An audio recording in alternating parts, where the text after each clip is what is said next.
الحمد لله نحمده ونستعينه ونستغفره ونؤمن به ونتوكل عليه ونعوذ بالله من شرور أنفسنا ومن سيئات أعمالنا من يهده الله فلا مضل له ومن يضلله فلا هادي له ونشهد أن لا إله إلا الله وحده لا شريك له ونشهد أن سيدنا ومولانا محمدا عبده ورسوله صلى الله تعالى على خير خلقه محمد وعلى آله وأصحابه ومن تبعهم بإحسان إلى يوم القيامة أما بعد فقد قال النبي صلى الله عليه وسلم الغنيمة الباردة الصوم في الشتاء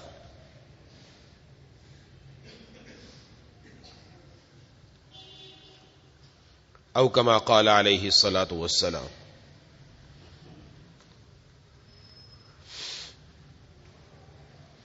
میرے دوستوں ساتھیوں،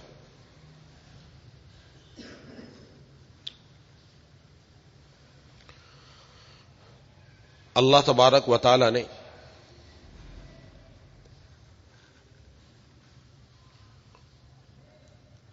محبوب کبریا خاتم الانبیاء سرکار دو عالم صلی اللہ علیہ وسلم کے ذریعے ہمیں جو دین عطا فرمایا،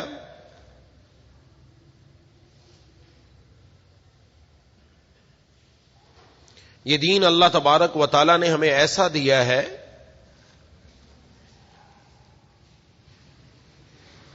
کہ جس میں ہر موسم کے مطابق، ہر موقع اور محل کے مطابق ہمیں ایسے احکامات عطا فرمائے ہیں کہ ان پر عمل کرنے کی بدولت بندہ اللہ تبارک و تعالی کا خاص قرب حاصل کر لیتا ہے.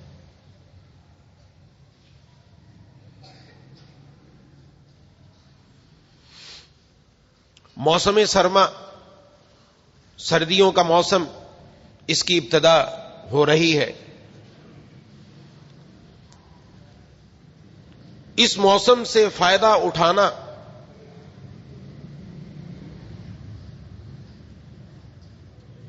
اور اس موسم کے اندر بندہ فائدہ اٹھا کر اللہ تبارک و تعالی کا قرب حاصل کر سکتا ہے، بلکہ قرب خاص حاصل کر سکتا ہے. یہ اللہ تبارک و تعالیٰ کا نظام ہے. کبھی گرمی کا زمانہ ہے، کبھی سردی کا زمانہ ہے. یہ بھی اللہ تعالیٰ کی نشانیوں میں سے نشانی ہے. سورج بھی وہی ہے، دن بھی ہمارے سامنے وہی ہے. کبھی سورج آگ برساتا ہے، کبھی وہی سورج ہے، لیکن اس کی تپش ہم تک نہیں پہنچ رہی، موسم سرد ہو رہا ہے. اللہ کی نشانی ہے، غور کرنے کی چیز ہے، یہ بھی تدبر کی چیز ہے. بندہ اللہ تک پہنچتا ہے. کیا واہ اللہ تعالیٰ کی زبردست قدرت ہے، کیا حکمت ہے. ہر موسم میں فائدہ ہے.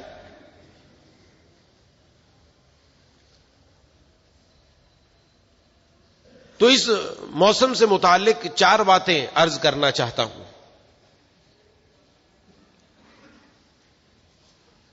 وہ احکام تو عمومی ہیں، لیکن خاص ہم اس موقع سے اگر فائدہ اٹھائیں تو بڑی جلد اللہ تک پہنچ جائیں گے اور اللہ کا قرب خاص حاصل ہو جائے گا. کوئی زیادہ تگ و دو نہیں. دنیا کے اندر جو تاجر ہوتے ہیں، تجارت کرتے ہیں، بازار کھلے ہوئے ہیں، ان کا بھی اپنا سامان بیچنے کا خاص موسم ہوتا ہے. عید کا موسم آ گیا، شادیوں کا موسم آ گیا، مختلف موسم آتے ہیں اور اس میں انسان جو تاجر ہوتے ہیں ان کی بکری زیادہ ہوتی ہے، تو ہر تاجر کوشش کرتا ہے کہ اس موقع سے میں فائدہ اٹھاؤں، موقع ہاتھ سے جانے نہیں دیتا. رمضان مبارک آتا ہے تو کھانے پینے والی چیزیں، سحری اور افطاری کی چیزیں خوب، عید کا موسم آتا ہے کپڑے جوتے اور دوسری چیزیں خوب، ہر کوئی کوشش کرتا ہے. تو کوئی تاجر کسی موقع کو گنواتا نہیں، ضائع نہیں کرتا. ایک سچا مومن، ایک اللہ تبارک و تعالی سے محبت کرنے والا، محبوب کبریا خاتم الانبیاء جناب نبی کریم صلی اللہ علیہ وسلم کی رسالت پر ایمان لانے والا اور آپ کا سچا غلام، وہ کوشش کرتا ہے کہ کوئی نیکی کا موقع ہاتھ سے جانے نہ پائے. نیکی کا موقع ملے بس فٹ میں نیکی کر کے اللہ کا پیار حاصل کر لوں. تو اس لیے اس موسم کے اندر سب سے پہلی چیز محبوب کبریا خاتم الانبیاء سرکار دو عالم صلی اللہ علیہ وسلم نے جس کے بارے میں ارشاد فرمایا کہ الغنیمت الباردۃ الصوم فی الشتاء او کما قال علیہ الصلوۃ والسلام، موسم سرما میں ٹھنڈی نیکی وہ روزہ رکھنا ہے. روزہ رکھنا اس موسم کے اندر آسان ہے. دن مختصر ہو جاتے ہیں اور انسان کو دن میں بھوک اور پیاس کا احساس بھی نہیں ہوتا. بآسانی اگر وہ روزہ رکھنا چاہے تو روزے کو پورا کر لیتا ہے. اس لیے جناب نبی کریم صلی اللہ علیہ وسلم نے ارشاد فرمایا ٹھنڈی نیکی ہے یہ. لیکن عموماً ہمارے اندر نوافل کا الحمدللہ اہتمام تو ہوتا ہے لیکن نفلی روزوں کا اہتمام نہیں. محبوب کبریا خاتم الانبیاء سرکار دو عالم صلی اللہ علیہ وسلم کا معمول تھا اور آپ کے متبعین حضرات صحابہ کرام رضوان اللہ علیہم اجمعین اور ان کے بعد جتنے بھی اولیاء اللہ نیک لوگ، سب کا یہ طریقہ ہے اور اب بھی ہے. ان کا تھا کہ ہر مہینے کے اندر روزہ رکھنے کا اہتمام کرتے تھے، نفلی روزہ. آپ صلی اللہ علیہ وسلم کے بارے میں حدیث شریف میں آتا ہے کہ آپ صلی اللہ علیہ وسلم سفر میں ہوں گھر میں ہوں، ہر حال میں ہر مہینے میں آپ 3 روزے رکھنے کا اہتمام کیا کرتے تھے. 3 روزے آپ نے رکھے اور اس کو ارشاد فرمایا جو آدمی 3 روزے ہر مہینے میں رکھتا ہے گویا وہ پوری زندگی روزہ رکھنے والا ہے. پوری زندگی کیسے ہوا؟ ایک روزہ رکھا تو ایک ہے، ایک کے بدلے میں 10 ملتے ہیں تو ایک کے بدلے میں 10 کا ثواب.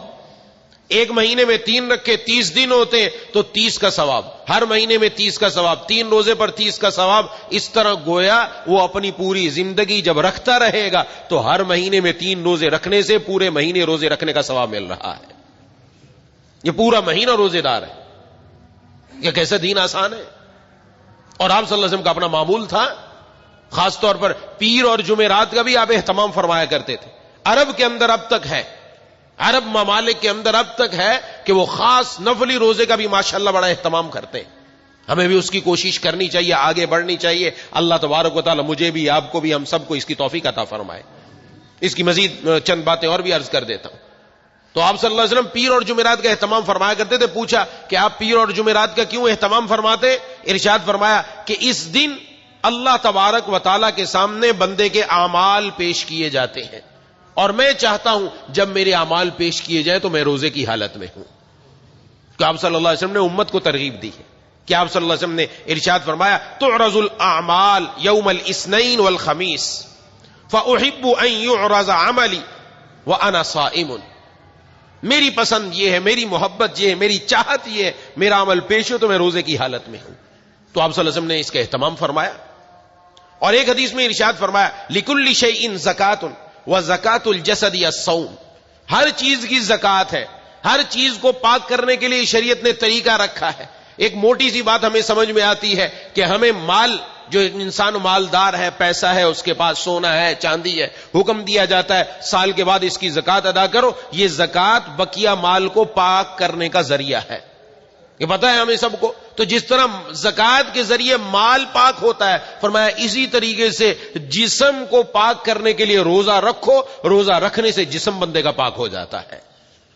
اس کا اہتمام کرنا چاہیے. اور ایک اور حدیث میں ارشاد فرمایا من صام ابتغاء وجہ اللہ، جس آدمی نے اللہ تبارک و تعالی کی رضامندی حاصل کرنے کے لیے روزہ رکھا. یہ فرض روزے کی بات نہیں اور نفل روزے کی ہے. ایک روزہ رکھا، ایک روزے کی بات ہے. جس نے رکھا اس کو ثواب کیا ملے گا؟ ارشاد فرمایا بعد اللہ من جہنم، اللہ تعالیٰ اس کو جہنم سے اتنا دور کر دیں گے. کتنا دور؟ دنیا کے اندر پرندوں میں کوے کے بارے میں مشہور ہے کہ اس کی عمر سب سے لمبی ہوتی ہے.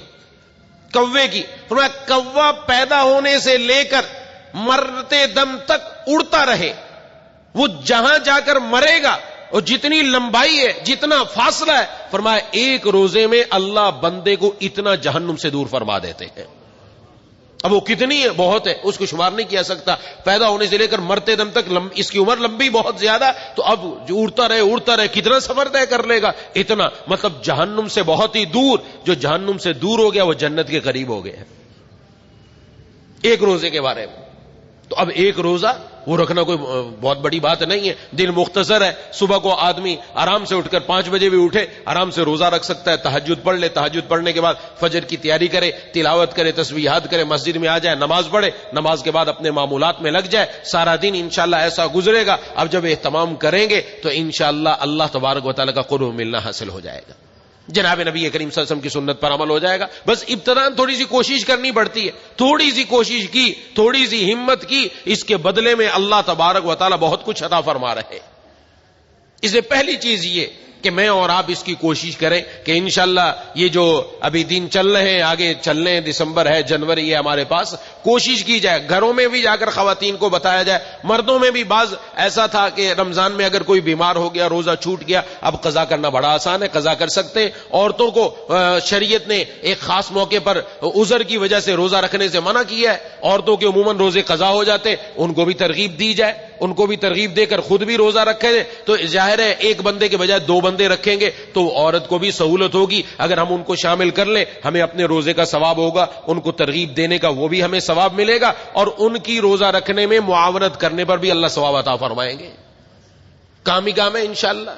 تو اس کی خود بھی اہتمام کریں، گھروں میں جا کر بھی ترغیب چلائیں، گھر میں بھی جا کر یہ بات بتائیں کہ بھی جو روزے رہ گئے اب یہ قضا کرنے کا موسم بڑا آسان ہے اور آسانی کے ساتھ قضا ہو جائیں گے. اور اس کی ترغیب بھی دی گئی ہے. ان دنوں کے بارے میں محبوب کبریا خاتم الانبیاء جناب نبی کریم صلی اللہ علیہ وسلم نے ترغیب بھی دی ہے کہ یہ ٹھنڈی نیکی ہے جو موسم سرما کے اندر انسان بآسانی ادا کر سکتا ہے. اللہ تبارک و تعالی ہم سب کو اس پر عمل کرنے کی توفیق عطا فرمائے.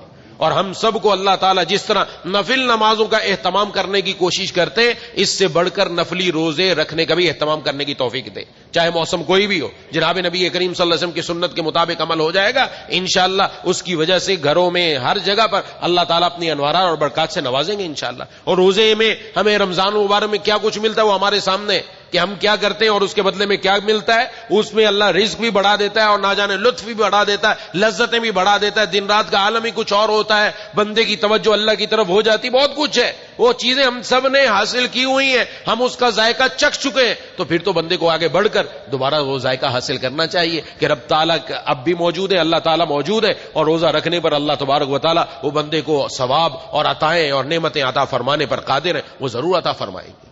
یہ پہلی چیز ہے.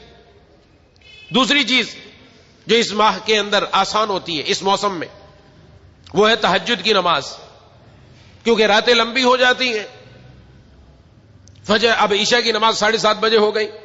زیادہ سے زیادہ بندہ 9 بجے تک اپنے کام کرے، 9 بجے کے بعد سو سکتا ہے. 9 بجے کے بعد لمبی رات ہے اور صبح بآسانی تہجد کے لیے اٹھ سکتا ہے.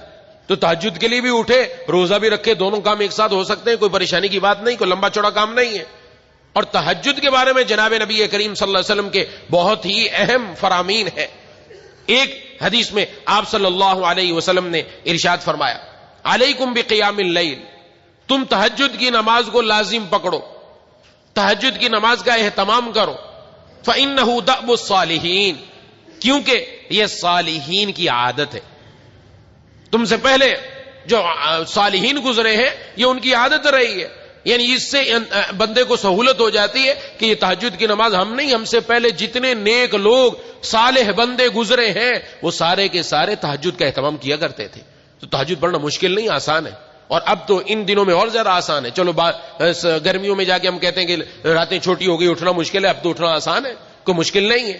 تو اس لیے ارشاد فرمایا کہ تم تہجد کی نماز کو لازم پکڑو، یہ تم سے پہلے نیک لوگوں کی عادت تھی. نمبر 1 وَهُوَ قُرْبَةٌ لَكُمْ إِلَىٰ رَبِّكُمْ، اور یہ تہجد کی نماز تمہارے لیے اپنے رب کی طرف قربت کا ذریعہ بنے گی. تم اللہ تعالیٰ کے مقرب بندے بن جاؤ گے, اللہ تبارک و تعالیٰ کے نیک بندے بن جاؤ گے. جتنے بھی نیک اور صالح بندے ہیں وہ تہجد کا اہتمام کیا کرتے تھے, تہجد کا اہتمام کیا کرتے تھے, کسی نے تہجد نہیں چھوڑی. جہاں فرائض کا اہتمام ہے وہاں انہوں نے نوافل کا بھی اہتمام کیا, حتیٰ کہ تہجد کی نماز کا بھی اہتمام کیا. اب جب یہ فضائل سنتے ہیں نا, بسا اوقات شیطان دل میں ڈالتا ہے یا خود ذہن میں بات آنا شروع ہو جاتی, نفس تو لگا ہوا ہے, ارے تہجد پڑھ کے تو کیا کرے گا, تو فرض ہی پورے نہیں پڑھتا, تیرے تو فرض ہی پورے نہیں ہے, تو فلاں گناہ بھی کرتا ہے, تو فلاں برائی میں بھی ہے, تو تہجد پڑھنے سے کیا ملے گا. نہ. ایک آدمی جو بازار میں بیٹھا ہے, اس کے پاس کوئی گاہک نہیں آتا, ایک دن اگر کوئی گاہک کوئی چیز لینے کے لیے آئے, کیا وہ اس کو بھگا دے گا اس لیے کہ اب تک میری بکری نہیں ہو تو اب بیچ کر کیا کروں گا, یا کہے گا آج تو گاہک آیا, آج تو میں سامان بیچوں, آج تو مجھے موقع ملا نفع اٹھانے کا, آج تو میں اٹھاؤں. دنیا کے اندر نیکی کمانے کا موقع ہاتھ سے جانے نہیں, دنیا کمانے کا موقع ہاتھ سے جانے نہیں دیا کہ پیسہ آ رہا ہے تو حاصل کر لو, کمانے کا موقع آ رہا ہے ہاتھ سے جانے نہ دو, جیسے تیسے کر لو, تھوڑے بہت آگے پیچھے کر کے بیچ دو. کرتا ہے کہ انسان نہیں کرتا, تو پھر دین میں تو اس سے اور آگے بڑھنا چاہیے. حکیم الامہ حضرت تھانوی رحمہ اللہ نے عجیب بات ارشاد فرمایا لسٹم پسٹم جیسے ہوتا ہے عمل کرتے رہو.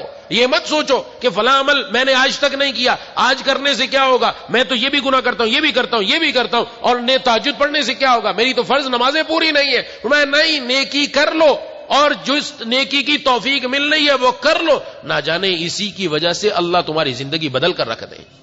کتنے ایسے لوگ اللہ تعالیٰ کے یہاں دیر نہیں ہے, کتنے ایسے لوگ جو اللہ سے دور تھے, ایک چھوٹی سی نیکی کی وجہ سے اللہ نے اپنا مقرب بنا لیا.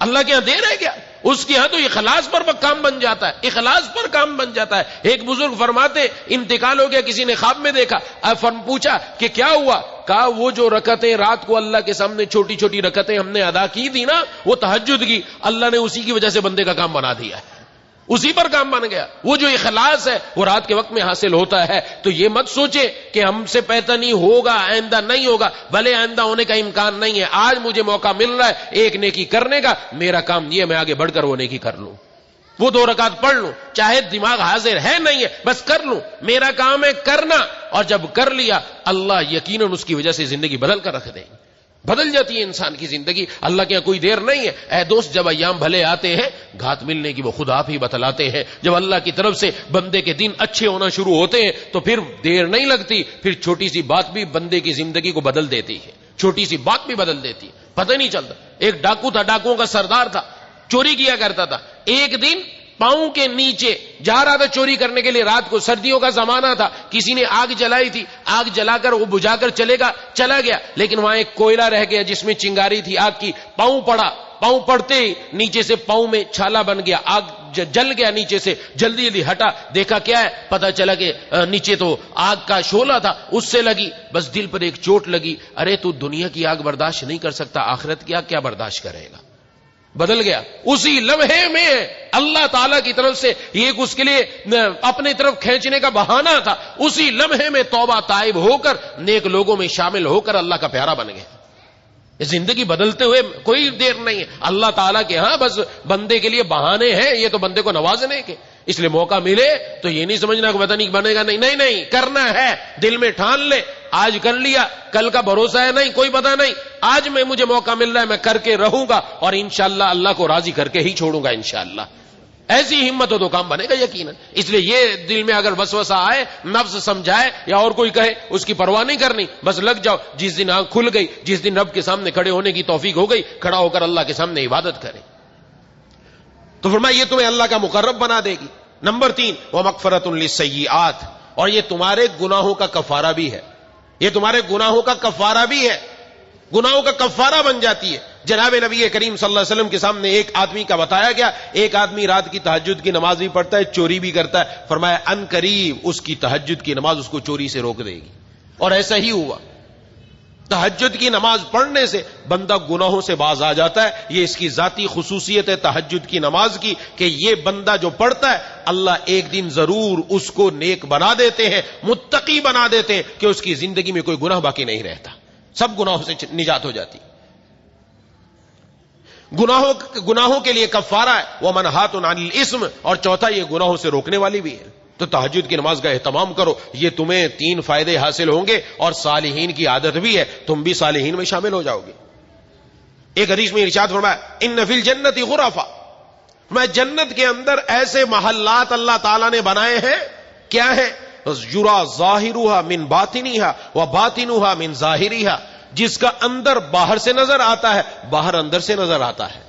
ایسے اللہ تعالیٰ نے بندوں کے لیے وہاں پر نعمتیں تیار کی ہیں، ایسا اس کا محل بنایا ہے کہ جس کے لیے یہ ایسا صاف و شفاف، باہر سے دیکھو اندر کی ہر چیز نظر آتی ہے، اندر سے دیکھو باہر کی ہر چیز نظر آتی ہے۔ جیسے آج کل دیکھیں کہ عمارتوں کے باہر شیشے لگے ہوئے تھے، ایسے نظر آتا ہے۔ ایسا فرمایا اعد اللہ نے تیار کس کے لیے کیا ہے؟ تیار جس آدمی کے لیے کیا ہے وہ کون ہے؟ فرمایا وہ بندہ ہے جس کے اندر 4 باتیں ہوں، جس کے اندر 4 باتیں ہوں۔ نمبر 1 الان الکلام، جو اپنے کلام کے اندر، اپنی گفتگو کے اندر نرمی کرتا ہے، سختی نہیں کرتا، جس کی اخلاق ایسے اچھے ہیں، وہ اپنی زبان سے جب بولتا ہے نرم بات نکلتی ہے، سخت بات نہیں نکلتی، درست خوئی اس کے اندر نہیں ہے، وہ سختی نہیں کرتا، نرمی کرتا ہے۔ اور حدیث شریف میں بھی ہے، اللہ تبارک و تعالیٰ کے محبوب صلی اللہ علیہ وسلم نے ارشاد فرمایا نرمی کی وجہ سے انسان وہ چیزیں، وہ اللہ تعالیٰ کی نعمتیں حاصل کر لیتا ہے جو سختی کی وجہ سے نہیں پا سکتا، بلکہ سختی کو چھوڑو، سختی کے علاوہ بھی کسی چیز پر وہ نعمتیں نہیں ملتی جو اللہ نرمی پر نعمتیں عطا فرماتے ہیں۔ آج ہم نرم ہونے کو سمجھتے ہیں کہ میں نیچا ہو گیا، میں کیوں پیچھے ہو جاؤں، شاید میں ذلیل ہو جاؤں گا، نہ آج ہم سمجھتے ہیں سخت بات کرنے میں، گالی دینے میں، گفتار کرنے میں، برا بھلا کہنے میں، اونچی آواز سے بات کرنے میں، دوسرے کو نیچا کرنے میں سمجھتے ہیں کہ میں بہت اونچا بن جاؤں گا، نہ الان الکلام، یہ غرفے، یہ محلات، یہ نعمتیں اللہ نے اس کے لیے تیار کی ہیں جس کی گفتگو نرم ہو، جس کے اخلاق ایسے اچھے، وہ جب بات کرتا ہے نرم بات کرتا ہے، اس کی بات میں سختی نہیں ہے، نرمی سے گفتگو کرتا ہے۔ نمبر 1، یہ ابھی موقع نہیں، بات بہت بڑھ جائے گی، وہ اطعم طعام، اور وہ کھانا کھلاتا ہے لوگوں کو، جن کی ضرورت ہے، ضرورت مندوں کی ضرورت کو کھلاتا ہے۔ یہ ایک چوتھی بات ہے جو میں انشاءاللہ عرض کروں گا، اس کے اندر اس کی تفصیل آئے گی۔ اور تیسری چیز فرمایا جو روزے پے در پے رکھتا ہے، روزے رکھتا ہے، یہ پہلے بات عرض کر چکا روزے رکھنے کی، روزے بھی رکھتا ہے۔ اور چوتھی بات وصلی باللیل والناس نیام، اور وہ راتوں کو نماز پڑھتا ہے جب لوگ سو رہے ہوتے ہیں۔ ایسے بندے کو اللہ تعالیٰ نے ایسے غرفے اس کے لیے تیار کر رکھے ہیں۔ یہ کس پر ملے گا؟ تہجد پڑھنے والے کو اللہ تبارک و تعالیٰ یہ نعمتیں عطا فرما رہے ہیں۔ اور پھر رات کو کسی پہر آنکھ کھل جائے، ابھی تو تہجد کی بات میں کر رہا تھا، اس سے نیچے ہلکی بات، رات کو کسی پہر آنکھ کھل جائے، جناب نبی کریم صلی اللہ علیہ وسلم نے ارشاد فرمایا، حدیث شریف میں ہے، بخاری شریف کی، ارشاد فرمایا رات کو کسی پہر آنکھ کھل گئی، جاگ گیا، چلو تہجد نہیں پڑھ رہا تو بستر پر لیٹا ہوا آنکھ تو کھل گئی، 2 کلمے ہی پڑھ لو، 2 کلمے ہی پڑھ لو۔ اور وہ کلمے پڑھنا بھی کوئی مشکل چیز نہیں ہے، کوئی ایسے کلمے نہیں جو ہمیں آتے نہ ہو، ہمیں یاد نہ ہو، الحمدللہ سب کو آتے ہیں۔ تیسرا کلمہ سب کو آتا ہے، چوتھا کلمہ سب کو آتا ہے۔ حدیث شریف کے الفاظ عرض کر دوں، فرمایا لا الہ الا اللہ وحدہ لا شریک لہ، لہ الملک ولہ الحمد وہو علی کل شیء قدیر۔ چوتھا کلمہ آ گیا، فرمایا اور اس کے بعد اس نے کیا کہا؟ سبحان اللہ والحمد للہ ولا الہ الا اللہ واللہ اکبر ولا حول ولا قوت الا باللہ۔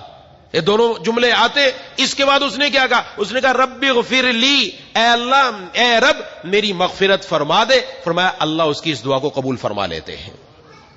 اور رب اغفر لی نہ کہے، فرمایا اس کے علاوہ جو دعا کرے اللہ اس کی دعا قبول فرما لیں گے، جو دعا کرے اللہ دعا قبول فرما لیں گے۔ یہ تو لیٹے لیٹے کام ہو گیا۔ اس کے بعد ہمت کر لی کہ جو دعا قبول ہو رہی تو چلو نماز پڑھنے، فرمایا پھر وہ کھڑا ہوا، وضو کیا، نماز پڑھی، جو نماز پڑھے گا اللہ اس نماز کو بھی قبول فرما لیں گے۔ یہ کس کے لیے آ رہا ہے؟ یہ رات کے وقت میں اٹھ کر کھڑا ہو جائے۔ کوئی لمبا کام ہے؟ کوئی لمبا چوڑا کام ہے؟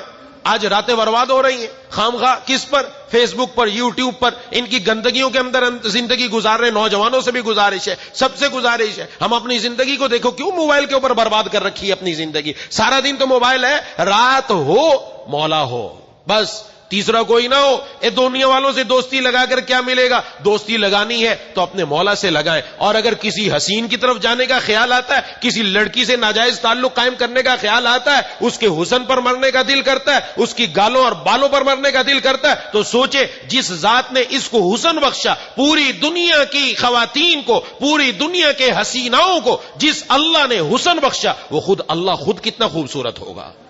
تو خود کیسا پیارا ہوگا. ارے ان پر کیوں مروں, میں تو پھر اسی ذات کے اوپر مروں جس ذات نے ان کو حسن بخشا. تو پھر اپنی دوستی اسی سے لگاؤ, باتیں اسی سے کرو. اس کے لیے کوئی پیکج کی ضرورت نہیں, موبائل کی ضرورت نہیں. لیٹے ہوئے اپنے بستر پر یہ 2 کلمے پڑھ کر اپنے رب کے سامنے ہاتھ اٹھا دو, تمہارا رابطہ تعلق قائم ہو گیا. اور وہ اسی وقت سن رہا ہے, اور یقین کرنا چاہیے وہ سن رہا ہے. اور جو بندہ کہے گا اللہ اس کی دعا ضرور قبول فرمائیں گے. وہ تو ایسے ہے, اس سے تو تعلق قائم کرنا مشکل ہی نہیں ہے. ایک ان چکروں میں پڑ گئے ہم تو دنیا میں آئے تھے اپنے مولا کو منانے, ہم تو دنیا میں آئے تھے اپنی آخرت کے اندر محلات تیار کرنے کے لیے, اپنی جنت بنانے کے لیے جس کے اندر ہمارے پاس محلات ہوتے, نہ جانے کیا کچھ نعمتیں ہماری ہوتی. ہم دنیا کے چکروں میں آ کر دنیا کی رانائیوں کے اندر, دنیا کی خوشنمائیوں کے اندر مگن ہو گئے, اللہ سے غافل ہو گئے. نہیں, یہ موقع ہے میرے اور آپ کے پاس, ان چکروں سے نکل کر ذرا مولا کی طرف آ کر تو دیکھو, اللہ کی طرف آ کر تو دیکھو, اپنے رب سے تعلق قائم کر کے تو دیکھو. جو اللہ تبارک و تعالی اس رات کے وقت میں اپنی شراب محبت عطا فرماتے ہیں, جو دل میں اپنے نام کی لذت عطا فرماتے ہیں, خدا کی قسم دنیا کی کسی چیز میں وہ لذت نہیں ہے.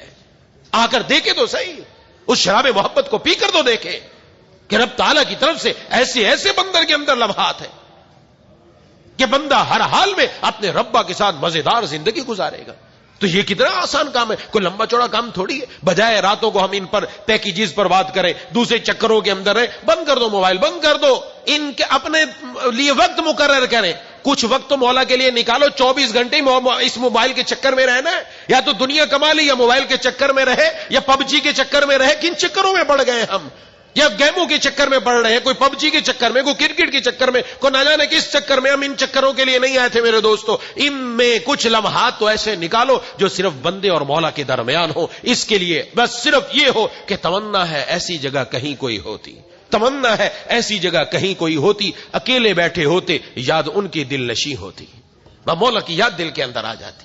تو یہ موقع دے رہے ہیں اللہ تعالیٰ. یہ لمبی راتیں برباد کرنے کے لیے نہیں ہے, یہ رات مزید کالی کرنے کے لیے نہیں ہے. یہ راتیں ہیں بظاہر سیاہی ہے, بظاہر تاریکی ہے, لیکن ان تاریکیوں کے اندر ہم اپنے دلوں میں اللہ کی محبت کا چراغ روشن کر سکتے ہیں, اپنے دلوں میں اللہ تبارک و تعالیٰ کی محبت کے انوارات حاصل کر سکتے ہیں. یہ موقع مجھے اور آپ کو اللہ تعالیٰ عطا فرما رہے ہیں. اس لیے یہ راتیں ایسے نہیں ہے کہ ان کو گزار دیا جائے. تو جو بندہ یہ 2 کلمے پڑھ لے, دعا مانگ لے, ضرور دعا قبول ہوگی, ضرور دعا قبول ہوگی.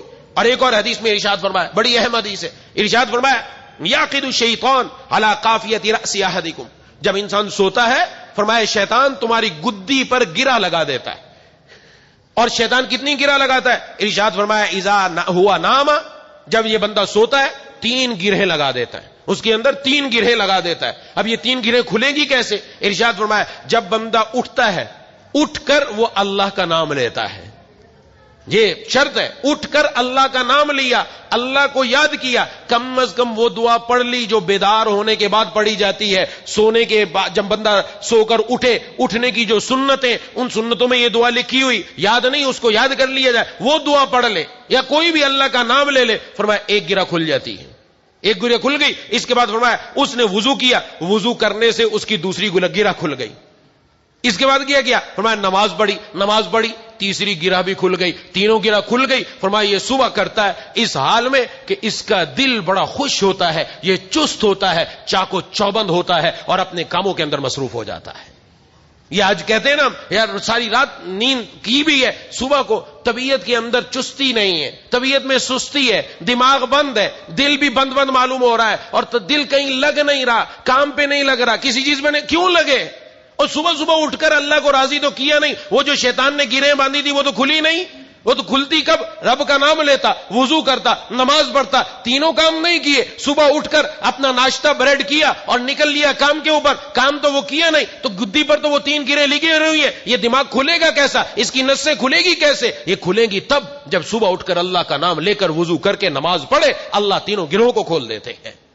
تو خود سمجھ لینا چاہیے. آج ہماری کیفیت کیا ہے؟ صبح اٹھ کر جو شکایت کرے اس کو یہ حدیث سنا دے کہ بھائی یہ حدیث ہے, اس کے موافق عمل کر کے دیکھو, اللہ زندگی کے اندر چست و چالاک اور چوبند کر دیں گے انشاءاللہ. صبح اٹھو گے یہ 3 کام کر کے, آپ کی صبح سے شام ایسی گزرے گی, خود پتا چلے گا آج میرا دن بڑا مزیدار گزرا ہے. کیوں مزیدار گزرا ہے؟ اس لیے کہ صبح اٹھ کر سب سے پہلے اپنے پالنے والے, پیدا کرنے والے اپنے اللہ کو راضی کیا ہے, اس لیے خوش گزرا ہے. جس آدمی کو نسوار کی عادت پڑ جائے، جس کو مین پوڑی کی عادت پڑ جائے، وہ صبح سویرے اٹھ کر اس کو سب سے پہلے وہ مین پوڑی چاہیے، اس کو سب سے پہلے وہ چیز چاہیے جس کی اس کو چاہت ہے، منہ کے اندر رکھتا ہے، وہ اس کو چاہیے، سارا دن اسی پر چلتا ہے، اگر نہ ملے اس کا دن بجھا بجھا سا، بلکہ وہ کام نہیں کر سکتا، کہ جی چکر آ رہے ہیں، حاجی عجیب کیفیت ہوتی ہے، وہ چیز ذرا مجھے لا دو، ذرا منہ میں رکھنے دو۔ ایک مومن کی کیفیت یہ ہے، صبح اٹھ کر جب اللہ کا نام لیتا ہے، اس کی آنکھوں میں روشنی اور چمک آ جاتی ہے، اس کے دل میں ایک جذبہ پیدا ہو جاتا ہے، اور رب کے سامنے چاق و چوبند کھڑا ہو جاتا ہے۔ اس لیے اس کا اہتمام۔ اور ایک حدیث میں ارشاد فرمایا، یہ بھی چند احادیث میں عرض کر رہا ہوں، ارشاد فرمایا ینزل ربنا تبارک و تعالی کل لیلۃ الی السماء الدنیا۔ آج دنیا کہتی ہے کوئی وظیفہ بتا دیجئے، کام پھنسے ہوئے ہیں، کام کرتے ہوں، کام میں ہاتھ ڈالتے ہیں، کام ہوتا نہیں ہے، کوئی وظیفہ بتا دیجئے۔ تو وظیفہ کیا؟ سب سے بڑھ کر وظیفہ جو محبوب کبریا خاتم الانبیاء سرکار دو عالم صلی اللہ علیہ وسلم نے ہمیں عطا فرمایا، کیا عطا فرمایا؟ وہ یہ میں عرض کرنے لگا ہوں۔ فرمایا حدیث شریف میں اللہ تبارک و تعالی ہر رات آسمان دنیا کی طرف نزول فرماتے ہیں، ہر رات آتے ہیں، اور کب آتے ہیں؟ جب کہ تہائی رات باقی رہ جاتی ہے، آ کر اللہ تعالیٰ ارشاد فرماتے ہیں من یدعونی، کون ہے جو مجھ سے دعا کرے میں اس کی دعا قبول کروں، کون ہے جو مجھ سے مانگے میں اس کو عطا کروں، کون ہے جو مجھ سے مغفرت مانگے میں اس کے گناہوں کو معاف کر دوں۔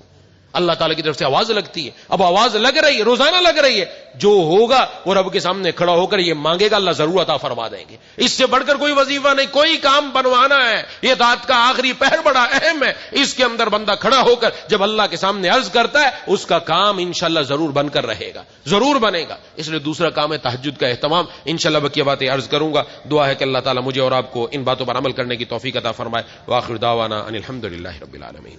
الحمدللہ رب العالمین الرحمن الرحیم مالک یوم الدین ایاک نعبد وایاک نستعین اهدنا الصراط المستقیم صراط الذین انعمت علیہم غیر المغضوب علیہم ولا الضالین اللهم صل على سيدنا مولانا محمد وعلى آل سيدنا ومولانا محمد وبارك وسلم۔ یا الہ العالمین یا رب العالمین یا ذا الجلال والاکرام، یا اللہ ہم سب کی حاضری کو اپنی بارگاہ میں قبول مقبول فرما۔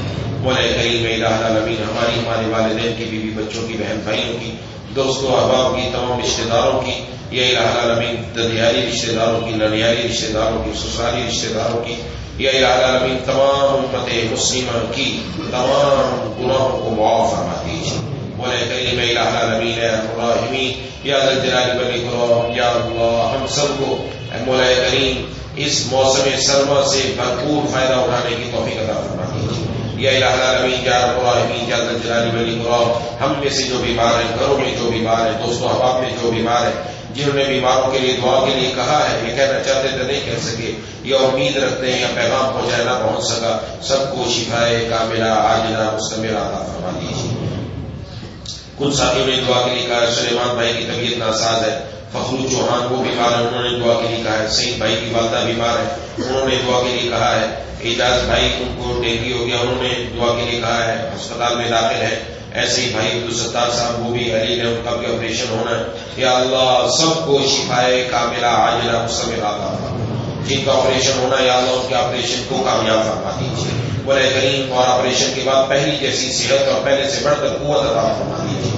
مولا کریم الہ العالمین یا رب الراحمین یا ذا الجلال والاکرام، یا اللہ جتنے بھی اعزاء و اقرباء ہمارے دنیا سے جا چکے ہیں، رشتہ دار عزیز قریب، سب کو یا اللہ قبر و غرور سے منور فرما دیجیے، سب کو جنت الفردوس میں جگہ عطا فرما۔ مولا کریم ہم سب کو مرنے سے پہلے موت کی تیاری کی توفیق عطا فرما۔ میری والدہ صاحبہ بھی علی ان کے لیے بھی دعا فرما، اللہ تعالیٰ ان کو مکمل پہلے سے بڑھ کر صحت عطا فرما، جو بھی ان کا علاج چل رہا ہے یا اللہ اسی کے اندر شفا رکھ دیجیے۔ اے الہ العالمین ہم سب کو اپنے والدین کی آنکھوں کی ٹھنڈک بنا دیجیے، یا اللہ ہمارے والدین کی ہر بیماری، دکھ درد تکلیف پریشانی دور فرما دیجیے، یا اللہ انہیں دنیا میں بھی خوب خوشیاں نصیب فرمائیے، یا الہ العالمین آخرت میں بھی جنت الفردوس میں جگہ عطا فرمائیے۔ مولا کریم الہ العالمین اور ہماری اولاد کو ہماری آنکھوں کی ٹھنڈک بنا دیجیے، ہمیں اپنی اولاد کی صحیح نہج پر تربیت کرنے کی توفیق عطا فرما دیجیے۔ یا الہ العالمین یا رب العالمین تمام مسلمانوں کو، خصوصاً نوجوان لڑکوں اور لڑکیوں کو، یا اللہ مسلمانوں کو یا اللہ عفت اور پاک دامنی کے ساتھ زندگی گزارنے کی توفیق عطا فرما، بے حیائی اور اور فحاشی تمام چیزوں سے تمام مسلمانوں کی حفاظت فرما، دائیں بائیں اوپر نیچے سامنے پیچھے ہر طرف سے حفاظت فرما، یا اللہ جو آپ نے اپنے پیاروں کو اپنی محبت کے سمندر عطا فرمائے، اس میں سے ایک ذرہ ہمیں بھی عطا فرما دیجیے۔ مولا کریم الہ العالمین رب العالمین یا ذا الجلال والاکرام مرنے سے پہلے سچی توبہ کی ضرور توفیق عطا فرما دیجیے، خاتمہ ایمان پر نصیب فرما دیجیے، دنیا میں جہاں کہیں دین کے جس انداز میں کام ہو رہا ہے سب قبول فرما لیجیے، مجاہدین کی، تبلیغی جماعتوں کی، مدارس کی، مساجد کی، خانقاہوں کے علماء کی، تمام اولیاء اللہ کی، تمام مسلمانوں کی، سب کی حفاظت فرما دیجیے یا الہ العالمین یا رب العالمین۔ دین کے جس شعبے میں ہم بہتر انداز میں کام کر سکتے ہیں اس کے لیے ہمیں قبول فرما دیجیے۔ مولا کریم الہ العالمین مرتے دم تک اپنے دین سے وابستہ رکھیے یا اللہ۔ سلامتی اعضاء، سلامتی ایمان کے ساتھ زندہ رکھیے یا اللہ۔ سلامتی اعضاء، سلامتی ایمان کے ساتھ دنیا سے اٹھائیے۔ رقیق القلب، رحیم المزاج، حلیم الطبع بنا دیجیے۔